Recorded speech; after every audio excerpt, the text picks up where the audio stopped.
In the hood, you know, me and my dad, my twin brother. I do got a twin brother. We used to just go around boxing everybody. We was about 5, 6, beat everybody up, and then my dad was just like, I'm gonna take you out to the boxing gym.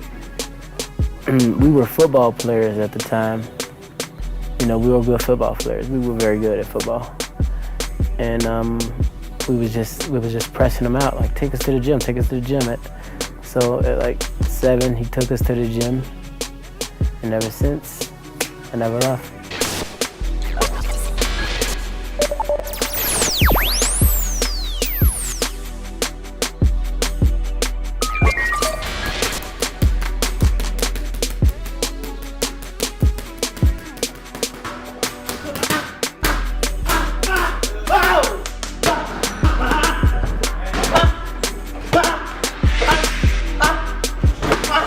First day,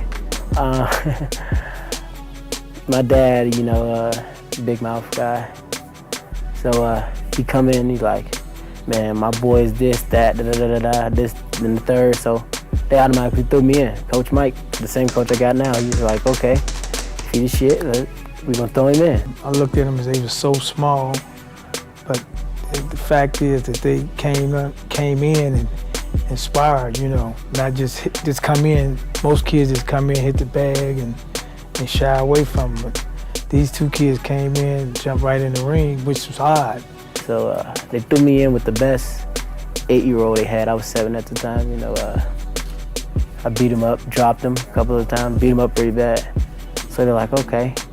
So they brought this 9-year-old, Rashid Warren, 3-time Olympian. You know, Rashid, you know, he was more advanced at that time, and he kind of, you know, put it on him, but he came back, you know what I'm saying? He kept coming back, kept coming back. He beat me up pretty bad, made me cry. But after that, it was just, you know, I loved it. You know, we put him in tournaments, and he was just so fast. He was just so, then he was fast. Now, he was developing to just a smarter boxer. His IQ of boxing is so high. No, I think I got beat up all the way up till I was about 13, 14, 15. Then it was like, all right, because I was always the smallest. I was always the youngest. I'm still the youngest out of everybody that I grew up with that been boxing with me. Rashid Warren, you know, Brandon Bennett, William Jackson. You know, I'm always the baby. I was always the baby. But until I got about 13, 14, you know, I was getting my ass whooped every day in the gym. Back then, he was just a fast, real fast, little bitty kid. Is you know, moving. Now he's precision. World champion. You'll see tonight. Ooh, crowd go ooh. You know, my dad, he's not a boxing coach. He's not a coach at all. He's a great father figure. You know. Him in my corner, you know, it just making me stronger. You know, he's not gonna tell me to double jab hook. He's like, go kick his ass. That's what he know. Great guy. Him and my mom still together today. He wasn't the tough one. It was my mom. You know, if we get suspended or something, me and my twin, we'll get suspended. And if my mom tell my dad to discipline us, he'll take us in a room and smack the dresser drawer and tell us to fake like we were crying. So I used to love those disciplinary actions from him. So, but when it came to sports, he was very hard on me. You know, he didn't let me slack ever. If you catch me slacking, you know, that's when I'll get a real whooping. Growing up, you know, I had every opportunity. College, they sent me to college at 16. So, you know, I messed that up, you know, I messed up everything. I didn't even get to try out for the Olympics, you know. Everything I messed up. Then I got in some trouble, and I was facing some big time, you know. They was trying to give me like 57 years. So I was just in, and I told myself, if I get off, you know, I can't go to nothing but boxing. And that's what really turned my life around, you know, when the judge said all your charges was acquitted, you know, that was a big eye-opener for me. I came out and I ain't looked back. Mike's dad was amazing. He done trained every Olympian there is. He's like a father figure to me. Gave me a whooping if I needed one. Bought me shoes, clothes. Let me stay at the house, cooked for me, cleaned for me. With him and with all the kids that was under me, you know, I take them in and, you know, it's like a father figure to me, you know, because we be together so much out of the year. You know, basketball, it's maybe 5-6 months. Football, you know, 6 months. Baseball, you know, 9 months, you know, but we be together since, you know, year to year to year. We don't have a break. You know, we go to tournaments and just keep going. It's like a revolving door. You know, only break we have is when we come back from a tournament and maybe, you know, when they win or something, we give them these 2 or 3 days off and we back in the gym.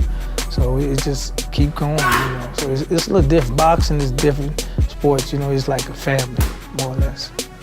In boxing, you know, it takes for them to really see it, you know, and then they jump on the bandwagon. We're gonna keep doing what we do, and it's just a matter of time to where he's the next biggest coach ever. Like the Freddie Roach and Roger Mayweather. You know, it's just a matter of time. Daddy finna eat. Yep, I'm about to eat. What you eat today? I'm not boxing for Adrien no more. You know, I'm boxing for Adrien Jr., Armani, you know, Kenyatta, Naraya, and Admire. You know, I got 5 little babies, beautiful babies. They miss me. They can't wait to see me. It's hard, but, you know, every time I leave, the tears make me want to stay. Yep, you coming with me next week. I know it's going to come a point in time where, you know, I'll probably move them somewhere to where I can see them more frequently. You're going to get to see me next week. You going to help me fight? I did every sport, you know, basketball. I play basketball every week. They can't keep me off the court.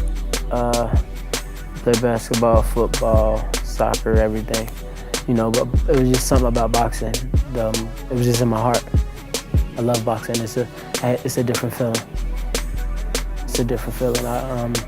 Boxing, you know, a lot of people get inside boxing and they just worry about I want to make a big payday and then I'm done with boxing. Well, with me, you know, I got a bigger passion for boxing than some other boxers. You know, I want to be, after I'm done lacing up the gloves, you know, and put them up, I want to be the best boxer to ever put on a pair of gloves.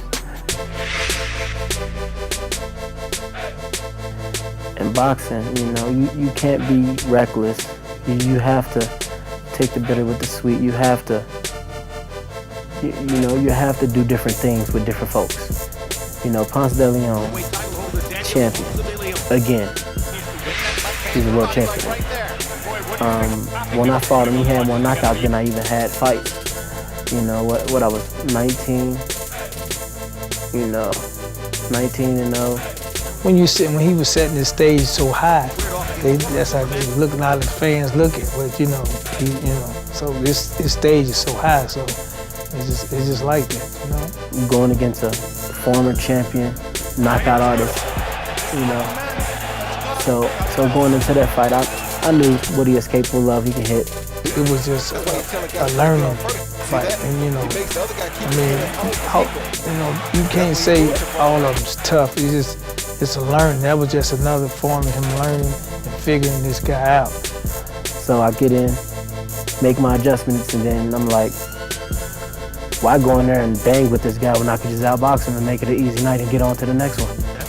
He was a cagey veteran. He just, you know, he had a style that was you know, awkward, you know, and it made it seem like Adrien, you know, were having a hard time, but on the thing, we got the unanimous decision, so that's what we wanted.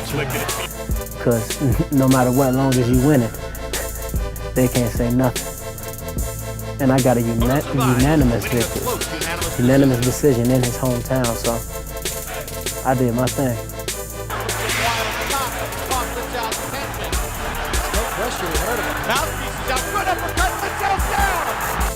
That was another eye-opener for him. Even in that fight, you know, they still overlooked it, you know. After Litzau just beat the #1 guy in the weight class, he was #1 now. Once he could figure him out, it's just, you know, just handwriting on the door, time to go, you know, knock him, or, you know, go home, you know. I knocked him out first round, they like, oh, you were supposed to do that. Right, so it's okay, they always find something.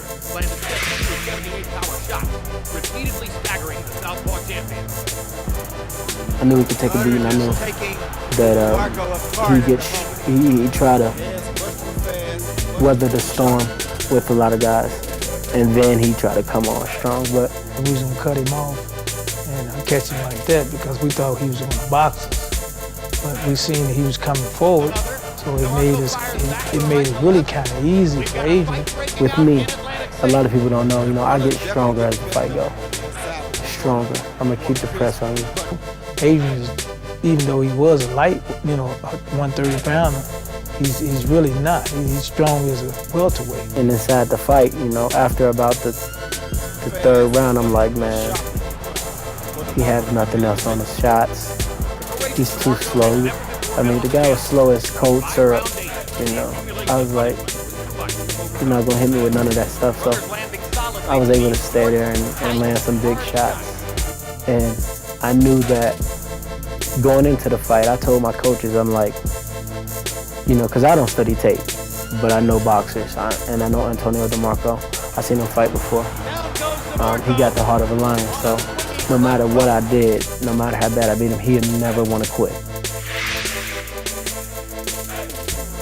You got to bring him down on our level. That's all we can do. That's all I mean, he's never fought in the U.S. before, so we just got to bring him down on our level. And once we do that, it's you know, the night be over with. You know, that's all. We can't say what we gonna do and what he gonna do. We got to do what we gonna do, what we trained on.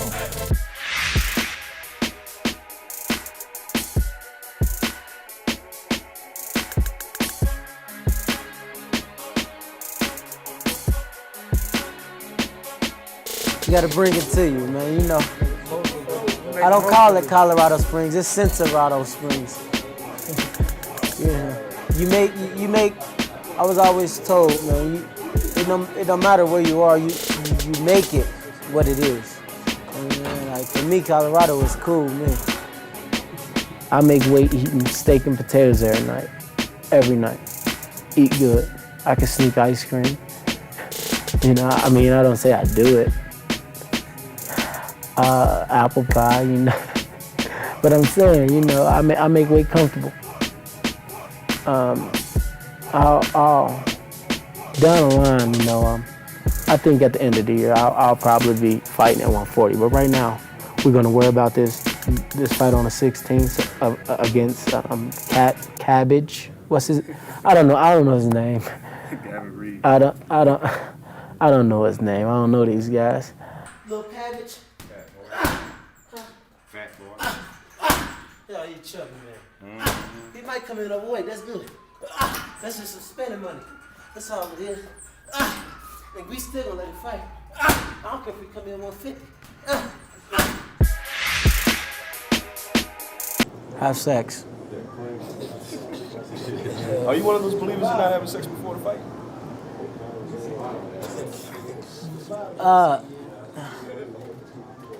Yeah. Yeah.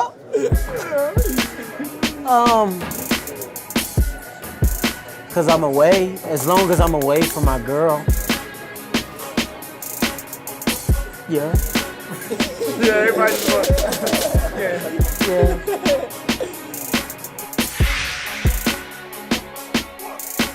When I was at 130, they was like, man, there's nobody there. Okay, but it's a lot of people at 135. There's a lot of people at lightweight. So now that I went up to lightweight and I beat the champion, the #1 ranked guy at lightweight, they're like, man, it's nobody at lightweight. You know, go to 47, go to 54. They just, you know what I mean? So I'm like, what were these other sharks that you guys was talking about? So they see me beat the #1 guy so bad, you know, so easy, so smooth, fresh 5-flash shit all the time, you know. On a swinging left hook, and You they're know, waving a white they flag. think it'd be a action-packed fight, or it'd be this, it'd be that. You know, it always looked good on paper. The DeMarco fight looked great on paper. Oh, this is going to be the biggest fight ever on paper. But once I get inside that ring, you know, it's a few guys who have it. Floyd had it, Muhammad Ali had it, Sugar Ray Leonard had it, you know, Sugar Ray Robinson had it. You know, we get in there with these guys who are supposed to be good and we make them look, you know, normal. Like, oh, what it is, you know, we're the top elite class, you know, and I don't know why they still put me on these other guys' level. Like, that's cool. Brandon Rios is cool. You know, even though they throwing out the other name, Short Bull, you know. You know, got arms of a turtle, you know. He just got caught with pads in the system too. Performance enhancement drugs, you know. How the hell is he gonna beat me? You gotta take a drug. I mean, you get dropped every fight. The drugs don't help that. So, I don't care. You could shoot whatever in your ass and your hand and your shoulder, however you inject it. You're not gonna beat me. You're not gonna beat me. Me with boxing, you know, because boxing went on a downslide, but when I come inside that ring, I'm not just a professional boxer. I'm an entertainer. And I love to entertain. That's what I do. That's what I do. So that's the difference between me and the rest of these boxers. I'm a hell of an entertainer. Just himself, like a lot of people think he put on front of him, but that's him. Every day, all day. That's him every day. The flashy style is him all day, every day. The dance, you know, we all can dance, you know what I'm saying? We all get down with that. Just him in the ring, the expression, the hard work, fun, blood, sweat, tears, just everyday life. I'm not a villain. I'm not a villain. I'm me. I dislike nobody. I respect every boxer. I respect every boxer. If you get inside that ring, you got my respect. Nobody knows what it takes to even get between those ropes. Nobody knows what it takes. And then get out there and perform in front of those lights, in front of thousands of people. I respect every boxer. It's just, I feel like nobody will beat me. Ever. He's cocky. I mean, Muhammad Ali was cocky. Joe Frazier wasn't as cocky as people thought, but these guys was fighters. I mean, once you push the button, you know, they tell you, what was going on. You know, fighters is fighters. You know, I don't think you gonna have a choir boy in the fight game. So these guys, you know, they champion. You know, and they got so much energy inside. You know, and then people look at them in a different way that they think they should be, because but these are champions, and it's like boxing is different. You got two guys in the ring, instead of baseball you got other, basketball you got other teammates. But boxing, you just got you may have your team out the guy, and you gotta be cocky. Some people will get there and then it's like fall off. I'm trying to be the one to break this little curse that's going around, and then bring Rashid, then bring Brandon Bennett, then bring William Jackson, then, and then so on, so on. Cincinnati had a great history of fighters. Aaron Pryor, Ezra Charles, Tim Austin, Ricardo Williams. I mean, we can go for days, just naming the fighters in, just to be under those guys in the same ring, in the same gym with all of those guys, it just pushes me further. It just makes me want to go further. That question is rhetorical. I mean, come on, man. Floyd's what? 38, 37.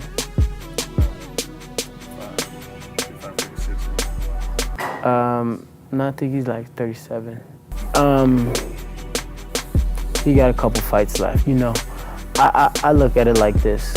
I'm gonna respect him as long as he's in the game. But his window is closing. We was together. We argue all the time. All the time. That's my big brother. I mean, I tell him, he say, I'm the best of all time. I'm the best. I'm like, yeah, you're the best. In your era, big bro. Like, your window is closing. Like, it's just that you're still fighting inside my era that just started. Once you're done, and my era keep going. Short arm, big head. Chubby downstairs. Chubby man. You're chubby, man. Yeah. God gave me the talent and the power. I feel like R. Kelly. I got the best of both worlds, man. I can, and then not only that, I put in the work. It's a lot of guys that rely on their talent, and it's a lot of guys that rely on their work ethic. Well, I got the talent and the work ethic, and everything else I need, the charisma, swag, and class. So it's really nobody doing what I do in the game right now, and I'm gonna bring life back to boxing. At first we was deep gang, and then, it was just, a big switch in my career and everybody's career. It's just time to get the money, so, had to switch over to the band camp. This is 2 times, AKA Headache. He might get ahead of himself sometime. This is Lil Ronnie, Young Punk. He's the young punk. He's the youngest. You want to introduce yourself?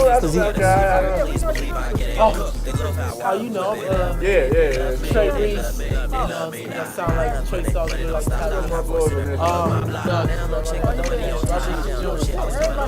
Upcoming prospect. I'm undefeated. This is the Olympian Jamel Herring.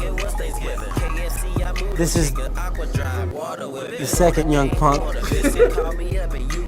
John. You still got that black eye for me? Oh man! He put a lot of ice on me. I got both. I got Buff nose 2 days ago. Let's spar with 8 ounce club. Let's spar with 8 ounce club. Man, I'm faster, man. That's okay. All I gotta do is catch it one time. it's okay. When people get beat up in camp, they have to take it on the chin. You might get a black eye, busted nose, but we're gonna talk about it. It's not gonna be hidden. You can't shy away from it. We're gonna bring it up. That's how it is. That's how it works. We got a very positive group. Very positive group. Music for me it helps me stay out of trouble. I really love making music, and if I'm not in the gym, I'm in the studio making music. That's what I do. I love making music.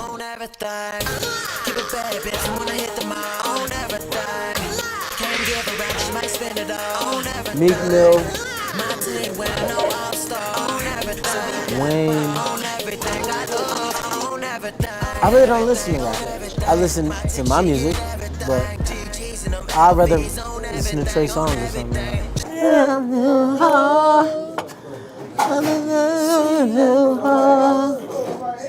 Drink some water, brother. You gotta understand, there's a lot of boxers though who don't watch boxing either though. So I can see where you're coming from on that note. You know what I'm saying? You know, I like listening to slow music. It helps me think. Like if I'm running, I'll run to slow music. You know, if I work out, I'll work out. I like to work out to slow music, but to be respectful to everybody in the gym. You know. I knew what I was gonna do when I got to this stage. Like I said before, it was just a matter of time. I was patient, and when I got my chance, I ran with it. You know. So all I got to do now is just stay on top. Everything else is gonna come. I'm not worrying about the money. The money's that's there. It's here. It's gonna keep coming. The fans are, you know, I'm gonna have 50% who don't like me and 50% who like me. So, you know, I know I'm doing something right. Because if you got everybody just liking you, then that's fake. That's fake. Other people from other countries support their fighter. You know, that's why American is still big, even after every loss. They're gonna still make him out of a star because he still is a star where he's from. In the United States, it's so hard for the African American athlete, boxer, to get the support from our kind. I don't know why, but hopefully it'll change. For an African American, I got a co-promoter on our promotions, and he understands the game. He understands what I'm doing, so he will reach out to these artists, and they already be wanting to walk me out. So, you know, we link up, we bond, and they do it. His IQ is, when we get back to people ask me, so what's your special thing about it? It's his IQ of boxing. He got a real high IQ, and that's very strong. They know, you know what I'm saying, they'll make the right fights, and we'll be there. You know, it's basically up to them, and you know, and then too, it's up to if we do go up, you know, sometimes them guys won't fight it. You know what I'm saying? Some of the promoters or some of the managers, they say it's not a good fight for their fighter. So you facing all that, so you got to be careful if you do go up. I mean, say what's there for you, you know? So, you know, it's got to be, everything, the money got to be right, the timing got to be right, and, you know, and he's ready to take over boxing with the manager and the, you know, and the weight rate he's going, and the people, I mean, we comes out here, Colorado Springs, they love it. You know, we go to, every city we go to, they love it. It really don't bother me. I love being around people. It don't bother me. But where was we at, in Cali or Vegas? Motherfucker punched me in the back. Cali. I was in Cali, we was walking, and they let him get close up to me and punch me in the back. I'm like, damn. Die-hard fan, man. He almost died. It was fun though, it's all right. The things he do, he's young, and they like his style of boxing. And I think they really ready to do it. I mean, we just need help from mainstream media, you know, to show some of the good side of him, you know. And that's what it takes, you know, 'cause he's a good kid. You know, he does a lot of stuff. I think he can go as far as he wants to. The only one that can beat Adrien Broner. If he stopped training, if he stopped doing the things that he's doing that made him, then that's when the disaster come in. I think as long as he stays focused, stay training, getting fights every 3 months, every 3.5 months, and enjoying himself, he's enjoying himself right now, you know. And as long as he keep that up, nobody can beat him. The best boxer out in the game, pound for pound, the freshest, flyest, flashiest guy I ever seen, a boxing god.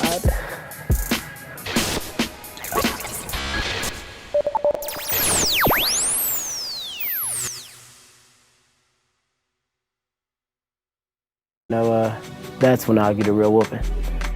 Growing up, I had every opportunity. College, they sent me to college at 16. So, I messed that up. I messed up everything. I didn't even get to try out for the Olympics. Everything I messed up.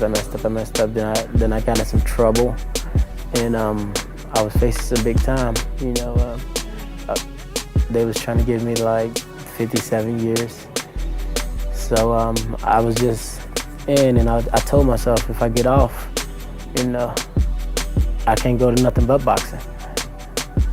And that's what really turned my life around. When a judge said all your charges was acquitted, that was a big eye opener for me. I came out and I ain't looked back. Mike's style was amazing. My dad, big mouth guy. So he come in, he's like, man, my boy is this, that, this, and the third. So they automatically threw me in. Coach Mike, the same coach I got now, he's like, okay, if he's shit, we're gonna throw him in. I looked at them as they were so small, but the fact is that they came in and inspired, not just come in. Most kids just come in, hit the bag, and shy away from them. But these two kids came in and jumped right in the ring, which was odd. So they threw me in with the best 8-year-old they had. I was 7 at the time. I beat him up, dropped him a couple of times, beat him up pretty bad. So they're like, okay. So they brought this 9-year-old, Rashid Warren, 3-time Olympian. Rashid, he was more advanced at that time, and he kind of, put it on him, but he came back, you know what I'm saying? He kept coming back, kept coming back. He beat me up pretty bad, made me cry. But after that, it was just, I loved it. We put him in tournaments, and he was just so fast. He was just so, then he was fast. Now, he was developing into just a smarter boxer. His IQ of boxing is so high.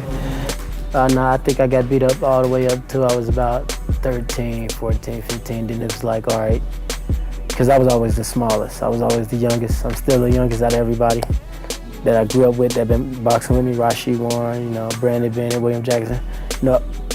I'm always the baby. I was always the baby.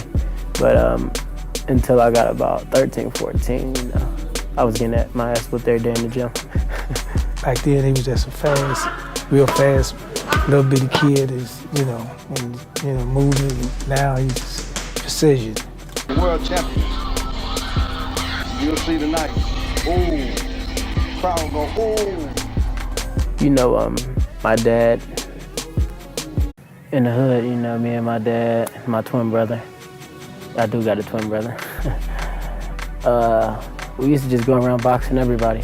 We was about 5, 6, beat everybody up, and then my dad was just like, I'm gonna take you out to the boxing gym. We were football players at the time. We were good football players. We were very good at football. And we was just pressing him out, like, take us to the gym. So at like 7, he took us to the gym. And ever since, I never left.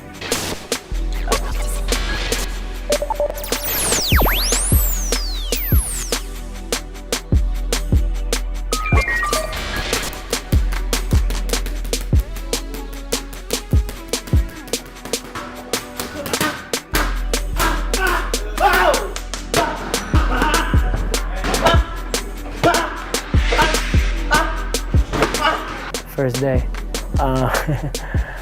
He's not a boxing coach. He's not a coach at all. He's a great father figure. Him in my corner, it just making me stronger.